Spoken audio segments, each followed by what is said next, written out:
Hello guys, welcome to my channel. আমরা এখন Honda BSS কোম্পানিতে আসছিলাম। আমরা এই যে রুমে আছি, রুমে এখন ছাদে আছি। আর পিছে যে দেখতে পাচ্ছ পাহাড়, পাহাড়ে কিছু নাই, খালি বড় বড় পাথর। যেমন নদীতে দেখতে পারো যে, যেহেতু দেখছো শিলিগুড়ি নদীতে দুধিয়া নদীতে যে বড় বড় পাথরগুলো থাকে, ঠিক পাহাড়ের উপরে দেখা বোঝাই যাচ্ছে এখান থেকে যে ওই জায়গা বড় বড় পাথর। আর পাহাড়ের উপরে একটাও বাড়ি নাই, রাত্রে পরে পুরো অন্ধকার হয়ে থাকে। আমরা এই যে দুইজন আছি ছাদে। এখন কোম্পানি আমাদের বলছে আজকে রেস্ট, দুদিন বলছে, এক সপ্তাহ, মোটামুটি এক সপ্তাহ টাইম লাগবে কোম্পানিতে আমাদের জয়েন হতে। তো এক সপ্তাহ আমরা কি করব ভাবে চিন্তা পারতেছি না, যেহেতু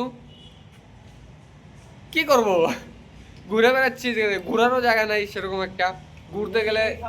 ঘুরতে গেলে 1 ঘন্টা, আর যদি ঘোরার জায়গা লাগে ভালো, তাহলে ওদিকে ঘুরতে গেলে পরে 1 ঘন্টা। একটা আছে লেক আছে, নদী আছে, একটা মন্দির আছে, 1 ঘন্টা। তো আমরা ভাবতেছি কি করব এখন, জানি না কি করব। আর তোমাদের একটু ভিউটা দেখা দিচ্ছি পিসের, তোমার এই যে ভিউ, এই যে ভিউ। আর ওয়েদার একদম পুরো ঝাঁকানাকা, একদম সেই ওয়েদার ব্যাঙ্গালোরের।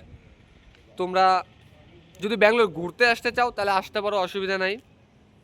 এদিকে যে পাহাড়, ছোট ছোট, মানে পাহাড় বলতে এগুলো পাহাড় বলে না, পাহাড়গুলো কেটে কেটে একদম নষ্ট করে দিয়েছে পাহাড়গুলো।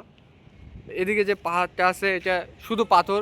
আর ও যে দেখতে পারছো পাহাড়ের নিচ সমতল যে জায়গা, সেই জায়গায় কিছু পাহাড়, মানে ঘর বাড়ি আছে। আর উপরে যে ওই যে উপরে দেখতে পাচ্ছ পাহাড়ের উপরে, ওইগুলো সব পাথর। এই যে একটা পাথর, এই যে একটা পাথর, সব মানে পাথর।